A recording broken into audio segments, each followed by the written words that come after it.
Boa tarde, pessoal do quarto ano. Tudo bem com vocês? Aqui é a tia Adriana e a nossa aula de história de hoje nós vamos falar sobre a riqueza que vem do Oriente. Que riqueza é essa? Vamos descobrir. Também vamos falar sobre as grandes navegações, tá? Que tudo isso tem a ver com o começo da história do nosso país, ok?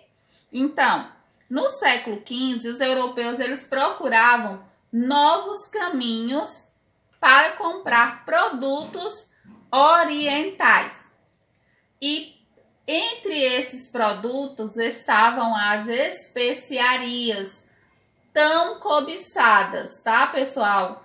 Hoje em dia, nós encontramos nos supermercados, nas feiras, bem baratinho esses produtos, né? Mas naquele tempo era muito caro e muito cobiçado esses produtos, essas especiarias. O que são especiarias? São temperos, condimentos que servem para quê, pessoal? A principal função dessas especiarias é o quê? Conservar os alimentos e também, lógico, temperar, né? Dar aquele gostinho maravilhoso. Mas naquele tempo a principal função, gente, era conservar os alimentos. Porque não existia a geladeira, que hoje nós utilizamos, né, para conservar carne e outros alimentos. Naquele tempo não existia.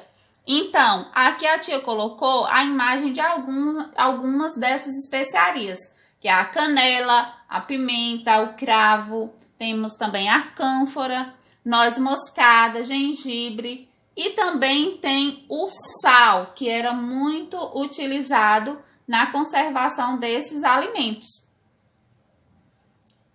Além disso, eles também buscavam, gente, o domínio da seda, da porcelana, de tapetes, de pedras preciosas, ouro e prata, tá?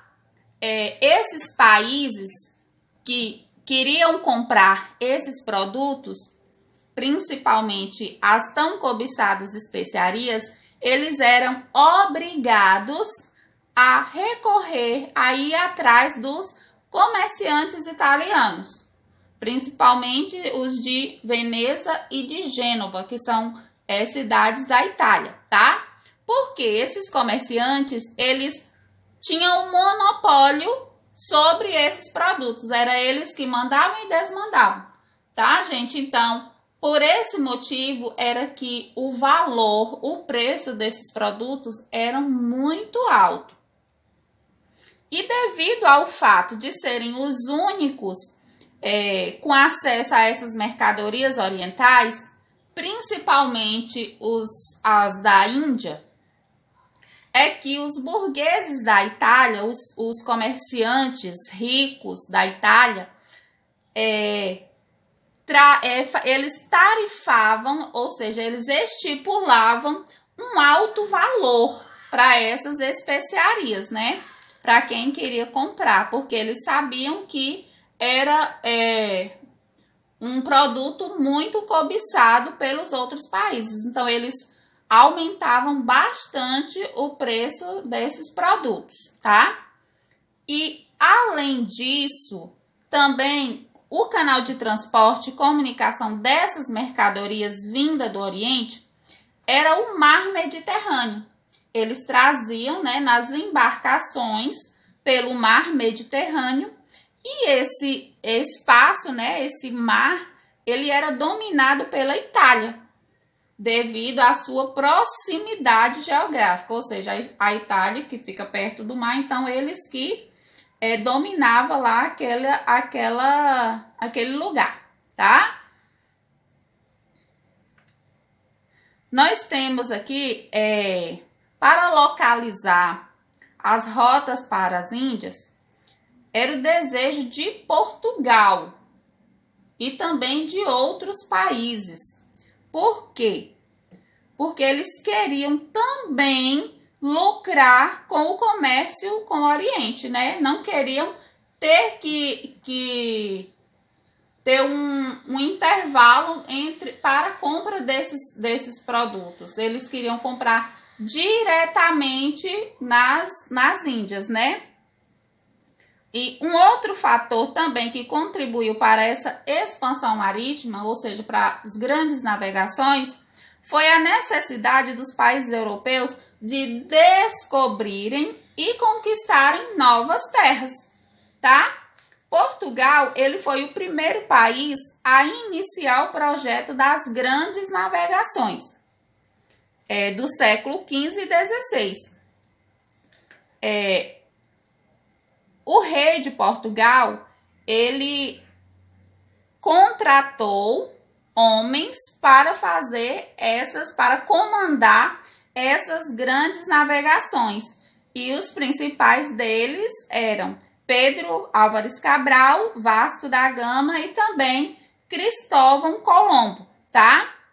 E essas navegações, elas foram possíveis de se realizar devido a alguns fatores.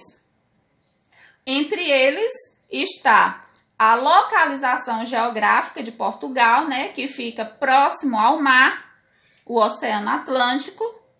Também a tradição náutica, que era a experiência que eles tinham, né, os portugueses tinham com a pesca, que também era de lá, a famosa escola de Sagres.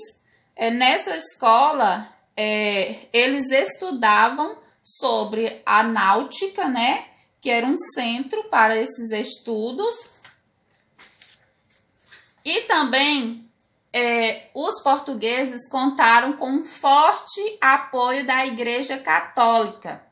Por quê? Porque a Igreja Católica, ela visava a expansão da fé, o crescimento da fé católica e também a catequização dos povos por meio dessas viagens, né?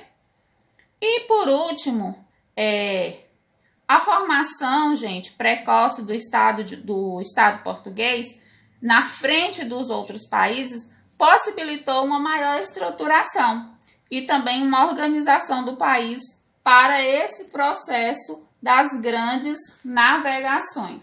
Nós temos aqui no mapa a rota das especiarias do século XV. Temos aqui essas linhas azuis, que são as rotas marítimas. Temos na setinha vermelha que indica o trecho terrestre da rota, né? Temos a outra parte aí vermelha, que são as ilhas das especiarias, onde hoje fica a Indonésia e as Filipinas. E de rosa temos o Império Otomano. Vamos falar um pouquinho também sobre o desenvolvimento das novas tecnologias de navegação. Entre essas novas tecnologias, pessoal, foram inventados o astrolábio, que vocês estão vendo aí na imagem, a bússola e as caravelas, são os principais deles, tá? Os navegadores portugueses, eles trocavam suas experiências e comentavam suas descobertas. O astrolábio, ele é um instrumento naval antigo usado para medir a altura dos astros acima do horizonte. O uso do astrolábio facilitava a orientação dos navegadores por meio da observação da posição das estrelas. Eles utilizavam o astrolábio para não se perderem, gente, para posicionar. E para ajudar nessa localização, também eles utilizavam a bússola. O que é a bússola? Ela é um instrumento composto de uma agulha magnetizada na horizontal, suspensa pelo centro de gravidade. E ela aponta sempre para o eixo norte e sul, seguindo a direção do centro magnético da Terra. Ou seja, ela indica o polo. e facilita a orientação dos navegadores. Nós temos também aí na imagem a caravela. A caravela é uma embarcação, aliás, foi uma embarcação de porte médio, de velas triangulares, usada pelos portugueses e espanhóis durante a época dos descobrimentos. Nós temos mais dois instrumentos, pessoal, que não está aí na tela, mas que a tia vai falar, que era a nau, que era um barco grande, de grande porte, utilizado para longos percursos, e temos também o que não é um instrumento, mas que é uma ciência, que é a cartografia, que foi muito utilizada, que foi muito importante nessa época.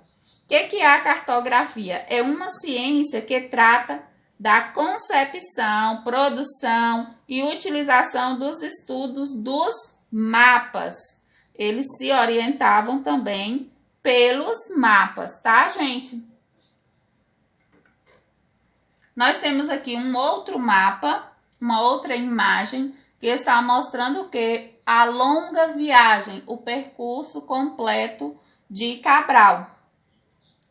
Os portugueses, eles decidiram ir à busca de uma nova rota comercial. E para isso, eles contornavam aqui, ó, que vocês podem ver, nessa linha azul, eles contornaram a África. Estão vendo aqui, Lisboa, Portugal. Estão contornando a África para vir até onde? As Índias, em busca das especiarias e de outros produtos também. Esse modelo de navegação, ele ficou conhecido como périplo africano, ou seja, porque se pretendia contornar a África para chegar às Índias, tá? Nós temos aqui o outro mapa que mostra as viagens de Colombo.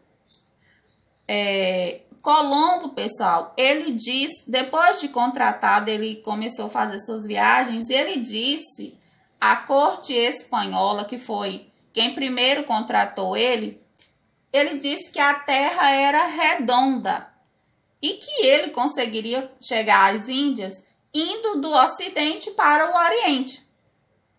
A reação do povo naquele tempo foi imediata e todos disseram que Colombo era louco de pensar que a Terra era redonda. Só que Isabel, que era a rainha, ela acreditou nele e ela também foi chamada de louca. Mas, mesmo assim, a viagem de Colombo foi marcada para o dia 3 de agosto de 1492, tá, pessoal? Mesmo o pessoal achando que ele era louco, que a rainha era louca, eles conseguiram marcar essa viagem, né? Para o dia 3 de agosto. A tripulação que foi junto com Colombo saiu do porto de Polos, na Espanha. E com ele foi 3 barcos, 3 embarcações que eram chamadas de Santa Maria, Ninha e Pinta. Eles foram cruzando o Oceano Atlântico, como vocês podem ver aqui, olha, pessoal, rumo às Índias, tá? A América também. E quando eles chegaram um pouco mais da metade do caminho, houve uma grande discussão, porque as riquezas que tinha nas Índias não haviam sido encontradas e os marinheiros estavam em meio ao Mar Tenebroso. Eles, naquele tempo, acreditavam que no Oceano Atlântico existiam monstros e por isso eles tinham muito medo e chamavam de Mar Tenebroso. Mas Colombo, que era um homem muito determinado, conseguiu acalmar os ânimos, tá, pessoal? Voltando tudo ao normal e também ele ofereceu uma recompensa para quem primeiro encontrasse a terra.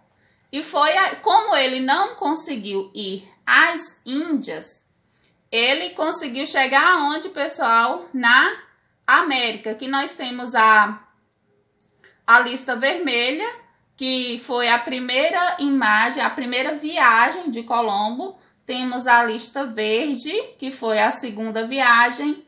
Temos também a lista azul, que foi a terceira viagem. E essa lista marrom, que foi a quarta viagem de Colombo. Ok, pessoal? Então, a Tia vai colocar as atividades para vocês fazerem. Façam um estudo também do conteúdo, tá, pessoal? Para responder a atividade tudo certinho. Beijos e até mais.